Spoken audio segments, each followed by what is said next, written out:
J'ai découvert que rien dans la vie n'a de valeur à moins de prendre des risques. Rien du tout.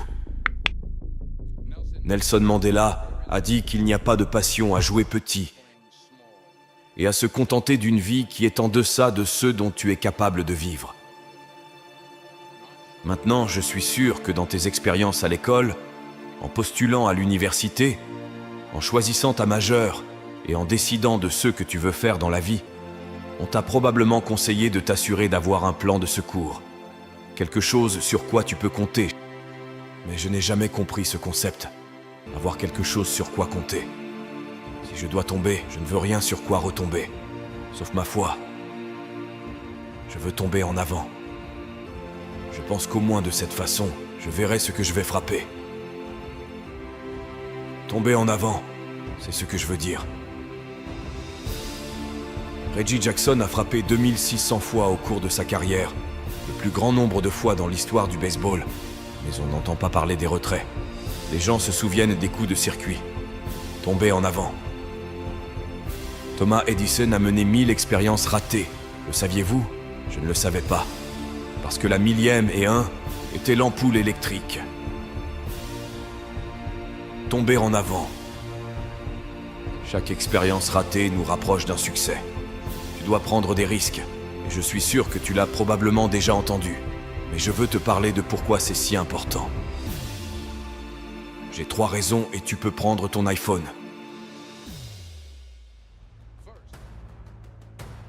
Tu vas échouer à un moment donné dans ta vie. Accepte-le.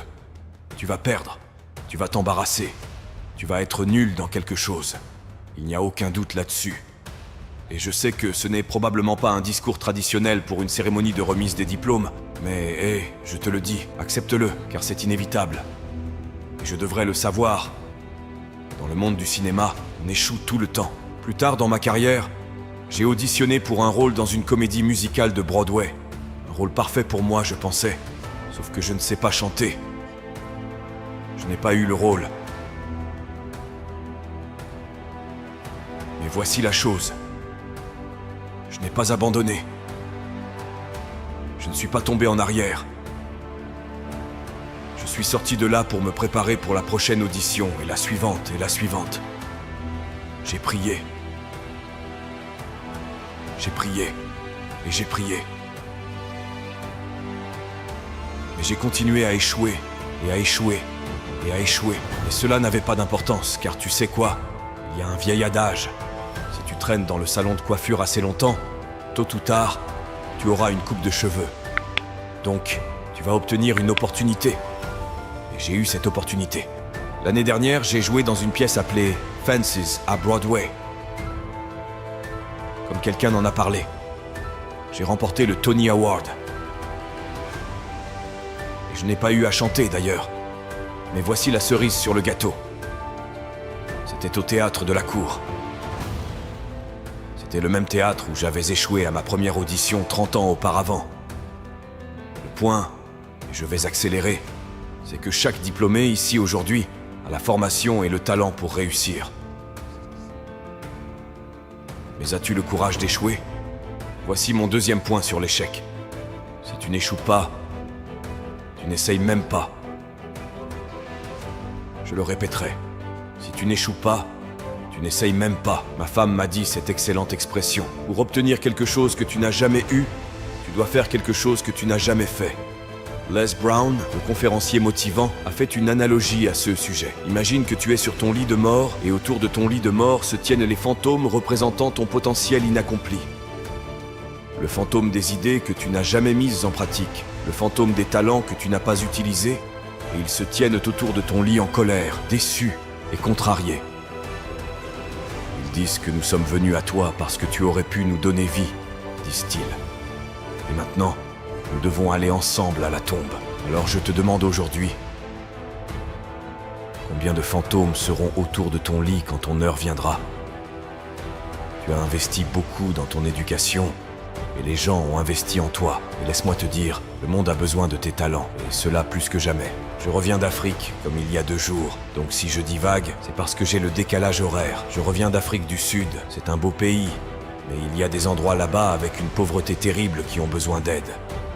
Et l'Afrique n'est que la pointe de l'iceberg. Le Moyen-Orient a besoin de ton aide, le Japon a besoin de ton aide, l'Alabama a besoin de ton aide, le Tennessee a besoin de ton aide, la Louisiane a besoin de ton aide, Philadelphie a besoin de ton aide. Le monde a besoin de beaucoup de choses et nous en avons besoin de toi. Vraiment.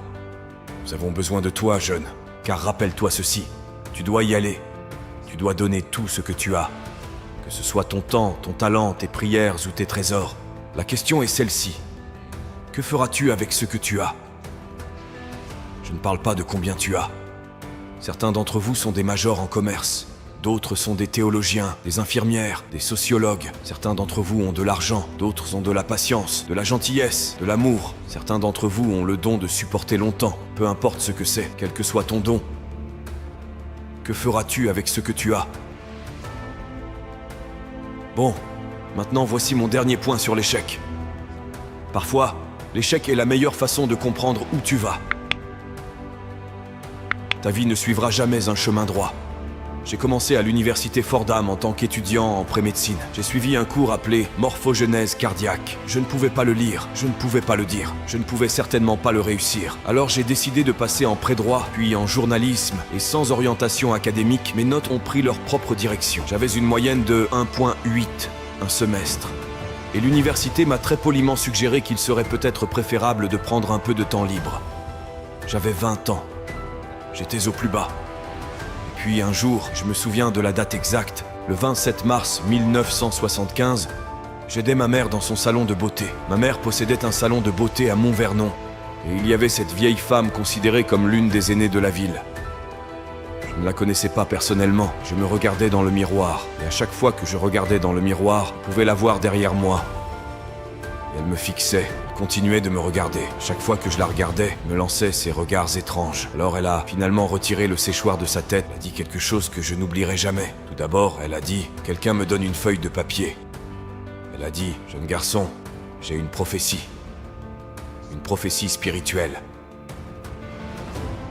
Elle a dit que tu vas parcourir le monde et parler à des millions de personnes. Maintenant, garde à l'esprit que j'avais 20 ans. J'avais abandonné l'école. En fait, sage, je pensais peut-être qu'elle avait quelque chose dans sa boule de cristal à propos de moi retournant à l'école à l'automne prochain.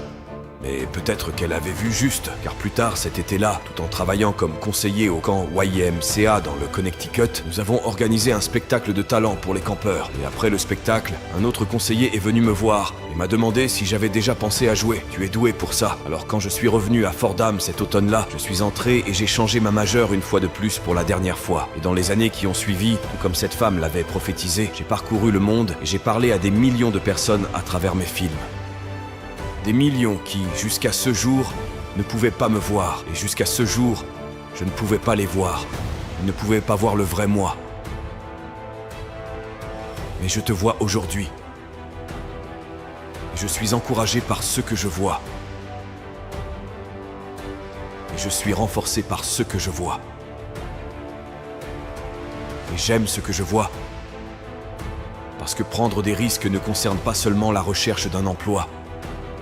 Cela concerne aussi le fait de savoir ce que tu sais et ce que tu ne sais pas. Cela concerne le fait d'être ouvert aux gens et aux idées. Dans le film, le personnage que je joue commence à faire de petits pas, de petits risques. Très, très lentement. Il commence à surmonter ses peurs. Et finalement, son cœur se remplit d'amour. Et je ne peux pas penser à un meilleur message alors que nous te lançons aujourd'hui non seulement à prendre des risques, mais aussi à être ouvert à la vie, à accepter de nouveaux points de vue et à être prêt à accepter de nouvelles opinions, à être prêt à parler lors d'une cérémonie de remise des diplômes dans l'une des meilleures universités du pays, même si tu es mort de peur. Bien que cela puisse être effrayant, cela sera également gratifiant car les risques que tu prends, les personnes que tu rencontres, les personnes que tu aimes, la foi que tu as, voilà ce qui va te définir. Alors, membre de la promotion 2011, c'est ta mission. Lorsque tu quittes les confins amicaux de Philadelphie, ne sois jamais découragé. Ne retiens rien. Donne tout ce que tu as. Et lorsque tu tombes tout au long de la vie, souviens-toi de ceci. Tombe en avant.